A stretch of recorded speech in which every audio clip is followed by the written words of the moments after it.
Welcome to video 3 of my channel relaunch, of my YouTube channel relaunch. You are tuned into my October challenge, which is uploading 30 videos before the end of October.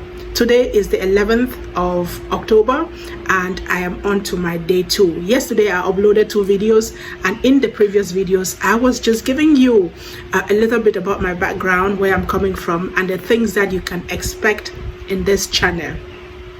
I did talk a little bit about intention setting, because coming up with relaunching my YouTube channel, I had to set an intention, meaning I had to be very intentional. And so, as I promised you on my channel, I will be sharing with you along the way the things that I do that allowed me to grow daily and to transition from challenges to breakthrough and just continue to thrive, right? I encourage you to go watch my first video so that you have a little bit of where I'm coming from and why I share the things that I'm sharing with you on this channel. So that said, today I want to talk about the end of the year. We are in October and we're gradually moving towards the end of the year, and this is the perfect time to set an intention.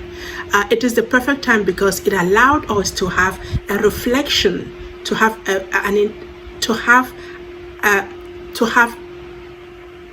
it allowed us to reflect on how the year has been for us, to reflect on our achievements, reflect on our challenges and our feelings, our emotions. It allowed us to check in with ourselves, and this is what I'm really doing here. It allowed us to check in with ourselves so that we can let go of the things that are no longer serving us, things that we don't want to take over to the next year.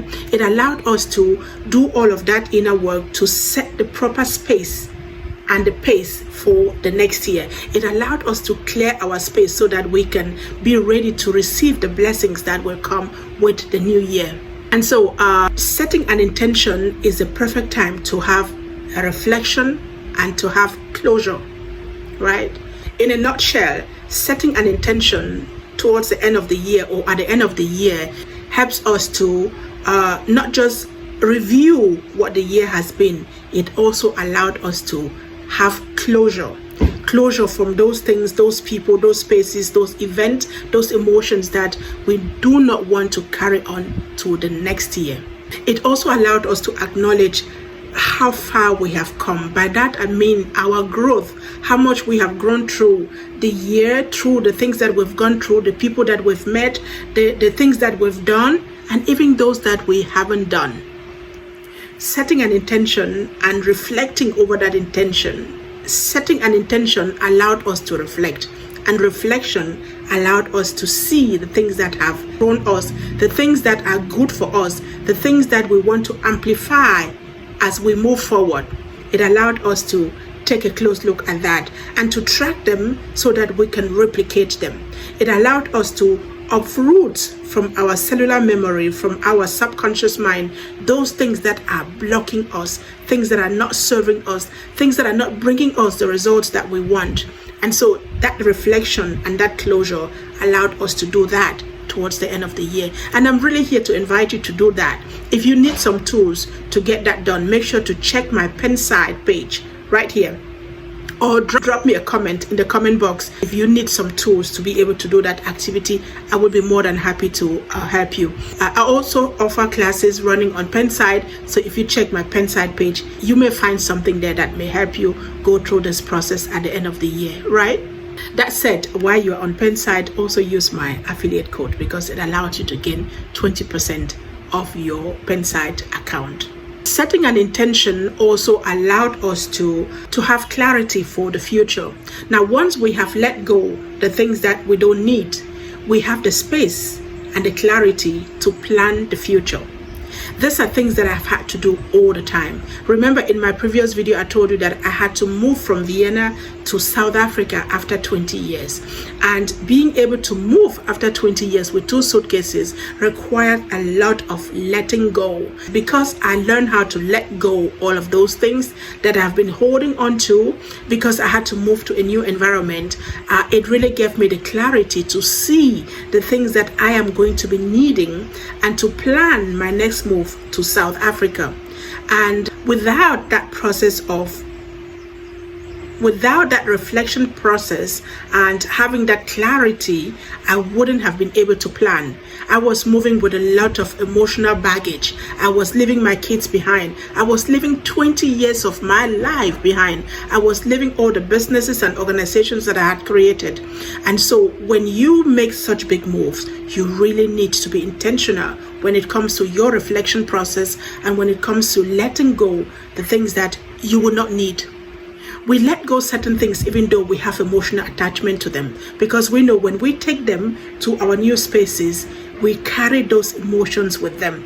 And some of those emotions may not be positive emotions. So setting an intention at the end of the year really allowed us to consciously and intentionally decide to let those things stay with the year that we're living behind, right? It helps us to set a clear intention and to declutter our spaces. Oh my goodness. Talking about declutter, I have an ebook on declutter that is really very detailed. I will talk about that in my next video. But today, let's stay on setting intentions and having clarity to plan the future. I learned for myself that once I decluttered my spaces and have that clarity, it was easier for me to visualize the future, to visualize moving from Austria to South Africa, a country that I barely knew, and trying to visualize what were going to be my first steps.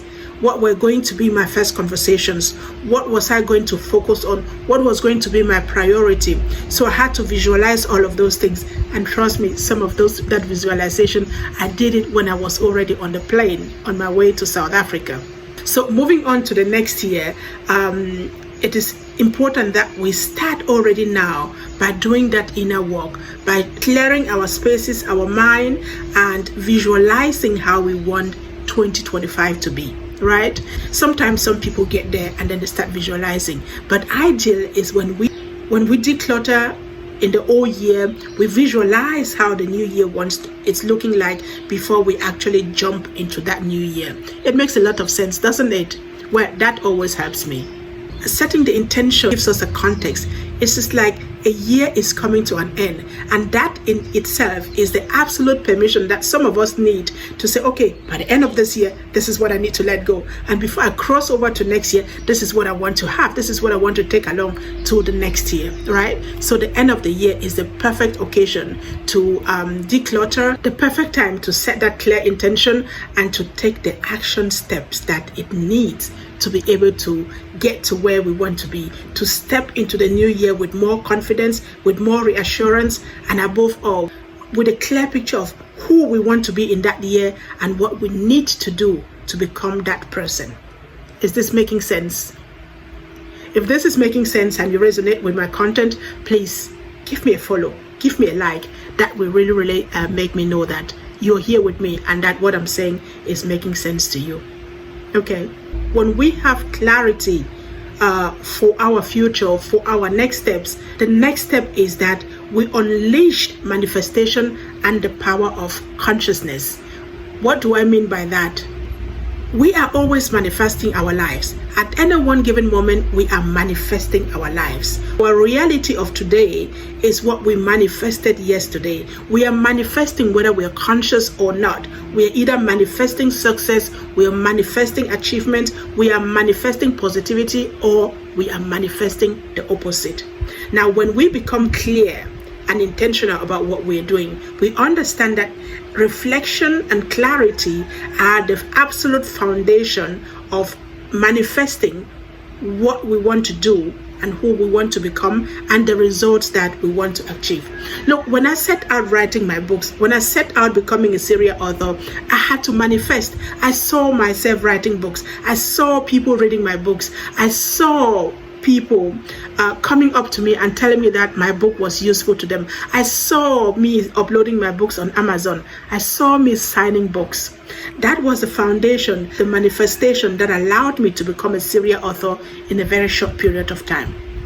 We can effectively tap into the power of manifesting consciously once we have decluttered our spaces, once we have let go, what is not serving us, and have created space for clarity about who we want to become. I know I'm repeating myself, but I am a queen of repetition, because I understand that repetition is the mother of perfection. Sometimes I have to tell myself these things over and over again, so that they really get into my subconscious mind, so that they get into my cellular memory and uproot all the limiting knowledge and systems that I have stored in there over the years. Look, I'm an African woman, and as an African woman, as a black woman, we are born into a lot of negativity. The world we live in, the perception that the world we live in has of us, and the images that they throw out about us and who they tell us that we are or are not, are full of negativity. And so we have to do a lot of intentional inner work in order to release that negativity, to tap into the powers of who we really are. I do not want to make this video too long. In the next video, I will be talking to you about setting intention and how it helps you to create accountability and motivation along your journey. That is going to be my video 4. And I will also tell you about how to increase your self-awareness along the journey to your transition to becoming the person that you want to become. Okay, so you want to bear with me, because a whole lot is coming, and I will see you in the next video. Before we close, allow me to give you an affirmation, one that I did this morning. Alongside this challenge, I decided to use a specific strategy to motivate me on the journey, and that one is the mirror exercise. So let me share with you the mirror manifestation exercise that I did this morning. So I just stood in front of the mirror the moment I woke up, and I looked straight into my eyes, and I said to me, Anqueta, you are a beautiful woman, and I love you. I'm loving you more and more every day. And today is going to be a wonderful day. We are going to create 2 videos for YouTube, and we're going to upload them. And because this is the challenge that we have set out to do. We are beautiful, we are capable, we are able, because we have what it takes to create those YouTube videos. And this is what we're gonna do today. And so it is. And for that, I am infinitely grateful.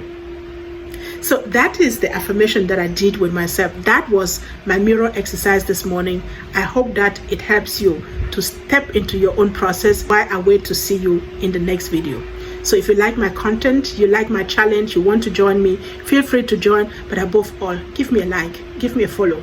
Let's do this together, and help me share if you think this can help someone. I'll see you in the next one.